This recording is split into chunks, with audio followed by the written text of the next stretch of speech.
Now, this has been heavily rumored by a lot of people in the Kings community that want this to happen.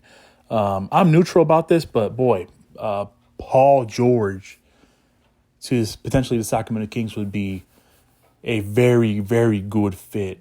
I mean, I would be all over this. Paul George is just turned 34 years old.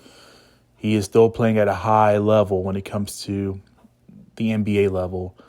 And I think this would be such a good pickup for the Sacramento Kings, assuming you keep Keegan Murray, because you don't have the cap to sign Paul George in a big deal. And the only way you get Paul George is possibly a sign-in trade. I think that this would be a good move for the Kings. You can potentially get him, keep Murray. You have your two head honchos in Fox and Sabonis. Does this mean that Malik Monk is gone? Or could you find a way to bring back Malik Monk as well, knowing that you can sign and trade for Paul George? I wouldn't oppose to this at all. Paul George is a very good basketball player. Is he a true number one option? No, but he doesn't have to be the number one option here in Sacramento. You just need that third-level scorer behind Fox and Sabonis, and Paul George could definitely fill that void of the third-level scorer here in Sacramento. Also, doesn't have to mean that Keegan Murray has to be that third-level scorer right away, because we saw the growing pains that Keegan Murray gave us with in his second year. Dominant game against the play-in win against the Warriors. Not so good against the Pelicans. And that's perfectly fine. We've already said that we've made a commitment to Keegan Murray by living with those growing pains. And Keegan Murray in year 3 is going to be better than ever. But my point is, he doesn't have to be that third-level scorer, assuming that you go after a guy like Paul George. Because that's why you're bringing in Paul George to fill that inconsistent third-level score that the Kings lacked all season last year. Yes, Murray had his games. He had flashes to showcase what he can do. Malik Monk, for the most part, was that third-level scorer off the bench, providing that spark plug off the bench. But there's no guarantee if Malik Monk's going to be back this year. He's a free agent. So I don't know if Paul George would even consider Sacramento on his list. And knowing how the Clippers season ended and knowing the looming future of the Clippers, you're not sure if that core is going to be back or if they're going to break it up.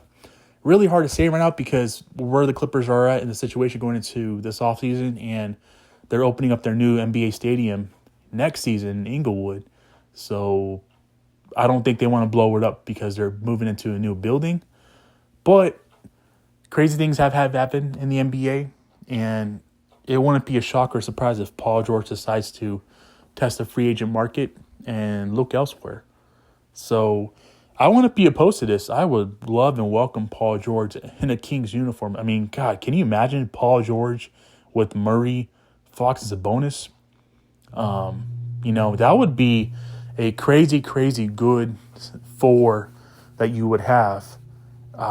Assuming what happens with Malik Monk is to say that he comes back, that would be a legit 5 in Fox, Monk, Paul George, Keegan Murray, and Domantas Sabonis. I mean, that would be Western Conference contenders, NBA championship contenders, if the Kings can pull that off. But I do want to hear from you guys. Let me know your guys' thoughts on Paul George. I love the fit. He can fill a void. He can get buckets while Sabonis and Fox are on the bench resting. He's really admired Keegan Murray's game the last year. So, I mean, why not come and be his teammate, right? And I'm sure Keegs would love that himself as well. So, with that being said, I want to hear from you guys. Let me know your guys' thoughts about Paul George potentially becoming a Sacramento Kings, or how Paul George would fit in a Sacramento Kings uniform. I think it would work out really well. He's obviously not the same defender that he once was before. Just losing due to him being a little older and losing a step, but that's perfectly fine. He can still get buckets. He can still put the basketball in the hoop, and that's what the Sacramento Kings need at the wing position. And I think Paul George will be fantastic at that position for the Sacramento Kings. So with that being said, I want to hear from you guys. Let me know your guys' thoughts about Paul George. That's going to do it for today's video. I will catch you guys in the next video.